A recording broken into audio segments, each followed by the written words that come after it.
So, turns out that doing loose cannons on real people and events is, oh, kind of a bummer. You know, because the world is sad. Speaking of which, let's talk about Marilyn Monroe. A kiss on the hand may be quite condimental. On then they baby candy kind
Glamouricon, tragic cautionary tale, attributed quoter of shitty Facebook memes that there is absolutely no evidence that Marilyn ever said that people stop spreading this.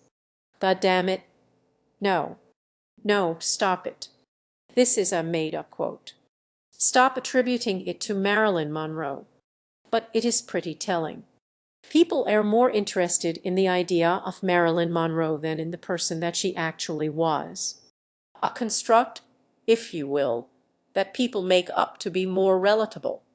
That's why when I think of Marilyn Monroe, one of the first things that comes to my mind is Andy Warhol's painting, which is called Marilyn Diptych. Because really, there are two Marilyns.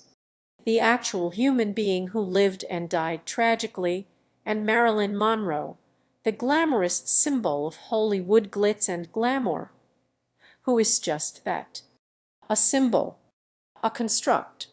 The reason Warhol's work comes to mind for me is because Marilyn's face was the image that he set on as the idea of pop culture ubiquity. And some people interpret this to mean that repetition and ubiquity render an image meaningless. He also famously did the same thing with Campbell's soup cans, Coke bottles, Elvis. This therefore being his critic/tribute to pop culture through pop art. So in a perverse way, what made Warhol's interpretation become such a perfect statement of what pop culture even was? This human person's face has become so ubiquitous that it's just an image. It has all to do with the actual human being who owned it. In terms of symbology, aside from the image Warhol made famous, her two most famous images come from the Diamonds era Girl's Best Friend scene, from Gentlemen Prefer Blondes, famously reappropriated by Madonna, and the Sewer Grate scene from the 7-Year Itch parodied by everyone. Whoops. Cut. Repetition, ad nauseum, yes, but to what end? She means something to people, but what? Marilyn gets name-dropped in pop songs a lot. But the most famous pop tribute to her is Candle in the Wind. And this own kind of sets that tone of trying to separate the symbol that was Marilyn Monroe from the person who was Norma Jean Mortensen or Baker or Bow thou art thou, thou art, thou art, thou art, thou, thou, thou will, thou, thou, one,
So we find that pop culture depictions of Marilyn Monroe tend to want to reconcile this dichotomy, this split between the icon of Hollywood glitz and glamour and a troubled young woman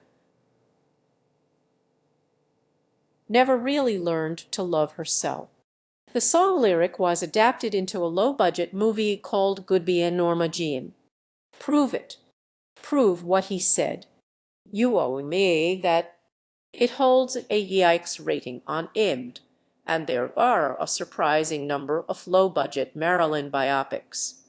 There's also a few about her relationship with the Kennedys, and the fact that she's the only woman in the world who's ever been in a relationship with a man, and the fact that she's the only woman in the world who's ever been in a relationship with a man. There's also a few about her relationship with the Kennedys, and how her death was like a false flag or something. And there's all sorts of truth or nonsense. Yes, there are Marilyn truth or shock. I know, but we're not going to get into that. So before the 90s it was mostly biopic stuff, but then Buff became big, and with it, direct-to-video sklock. My favorite of this group is a film called Marilyn Alive and Behind Bars, which is exactly what it sounds like. I'm Marilyn Monroe. I thought she died. That's bye. It took place in the present day of 1992, when Marilyn was in her 60s or so, but still looking good. Basically, her death was faked by the studio to commit insurance fraud, but they kept her alive for some reason. And also there are mind control scientists. They insured my life for millions of dollars, and then they murdered a look-alike, Marilyn Monroe, and left her in me bedroom. Did you ever think that maybe there's more to life than being really ridiculously good looking? She also looks the same as she does in her publicity stills of old, because US Marilyn went to all this effort for 30 years every day without changing a thing. You know, getting a haircut, and the mad mind control scientists even gave her hair bleach. Nice. There was another one of these called Netherworld, and that featured a zombie Marilyn. First I was alive, and then I was dead. And now I'm alive again. Classy. There was one woman in the 90s named Susan Griffiths, who seems to have built an entire career out of being a professional Marilyn Monroe impersonator, and she pops up a lot. She first appears in a 1991 made-for-TV movie called Marilyn and Me, which is basically a precursor to Me Week with Marilyn. She pops up again in an episode of Quantum Leap, where Sam quantum leaps into Marilyn Monroe's chauffeur right before Shady's. The premise of this show is protagonist Sam quantum leaps into different people's lives slash bodies to do destiny things, and he's a nice guy who wants to help, so it's sad that she's destined to die young and tragic, but hey, at least he puts it off by a couple months. Are you telling me that I saved her life so she could be in one last picture? But what a picture! You know what? No comment. Griffiths is again as a Marilyn impersonator in Pulp Fiction, and yet again in the short-lived series Time Cop. Actually, I was hoping to get a little advice from you, which I didn't know existed either. Harmony Korine made a 2007 film called Mr. Lonely that takes place in a commune of celebrity impersonators. These guys have no real identity outside of who they re-impersonating. So in this film she's just Marilyn, and Marilyn has a bit of a love triangle with Charlie Chaplin and Michael Jackson, who eventually hangs herself. Harmony Korine. Yeah, I have zero thoughtful insight into this filmmaker. If you want that, you should go watch the Bros Held High episode. I'll be playing Grushenka. Can you spell that? Sure. Can you? My Week with Marilyn is the highest profile of the recent adaptations, and it's it. Michelle Williams is great, despite Eddie Redmayne's performance that, frankly, made me think we'd never see this guy again. This one documents the tense production of The Prince and the Showgirl, which was a real movie directed by Laurence Olivier during her time, while she was married to playwright Arthur Miller, who wrote to The Crucible. God, she had a weird life. She had weird liar. Anyway, it was based on 2 books by Colin Clark, who was played by Redmayne in this film, and which may or may not be accurate. We'll never know. When you sing happy birthday to someone you love or see Diamonds You Wish were all free the same year, there was a short-lived drama called Smash, in which a Broadway musical based on the life of Marilyn Monroe is produced, writing that Glee wave for adults. Iguis. This show was more about intercaste drama than about Marilyn, but Angelica Houston was in it. There, a 2012 feature in the vein of movie 42 called Inappropriate Comedy, and here she's played by Lindsay Lohan. Lindsay Lohan plays a Marilyn alike in an app where the viewer gets to look up her skirt. And that's the app. That is inappropriate. See it? It's called Inappropriate Comedy because it's an app and it's inappropriate. Burn everything. Lana Del Rey did a Kenny-style short film out of her album Born Toady called Tropico that features her and that albino model dude I see on Tumblr sometimes as Adam and Eve, John Wayne as God, and Marilyn Monroe and Elvis as Marilyn's me mother, Jesus is me bestest friend. Kind of tease back to that Marilyn the Spirit Guide thing. Lana Del Rey loves to romanticize and appropriate that drugged-out starlet persona. So, okay. And I find this interesting because when you look at the likes of Lana Del Rey and Megan Fox and how they kind of want to emulate her, I mean, it makes sense. And I know Lana Del Rey is pretty out there, but I think she does kind of hit on something with the way that we deify our pop culture icons. Monroe's image was recently acquired and is now managed by Authentic Brands Group, a business which specializes in owning and managing dead celebrities.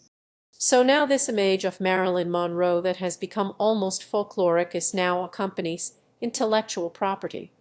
And that's how she's come to be codified in post-Marilyn interpretations. Marilyn is the symbol.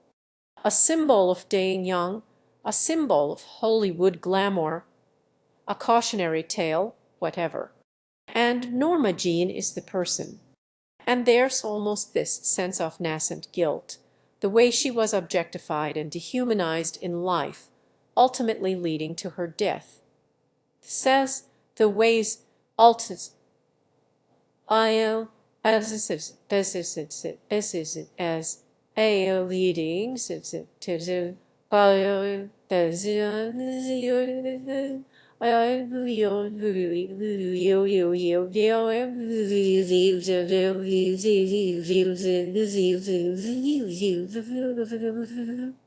not that that necessarily redefined the way we relate to celebrities. The idea of her is relatable, but it's a still kind of a brand, hence her being misquoted so much. Which is kind of funny because I think the real Marilyn would take umbrage with that. Here is a real quote. If I'm going to have that kind of influence, I want to be sure it's because of something I've actually said or written. I away to be sometime I you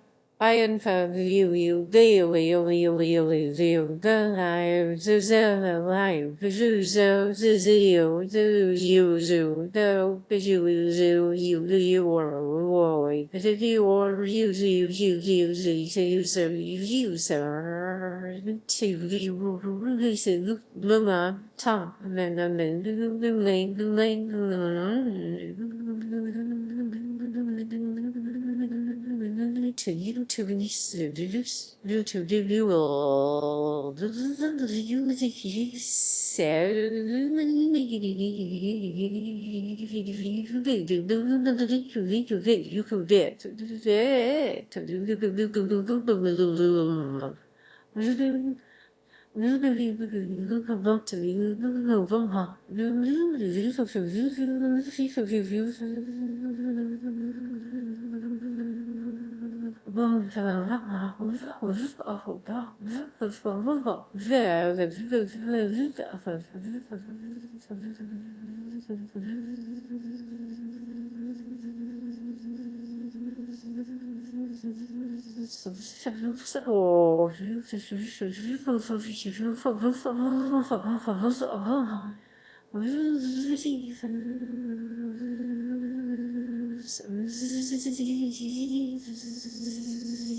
So Marilyn has all this influence now as like an image macro and a soundbite, but most of it isn't really hers.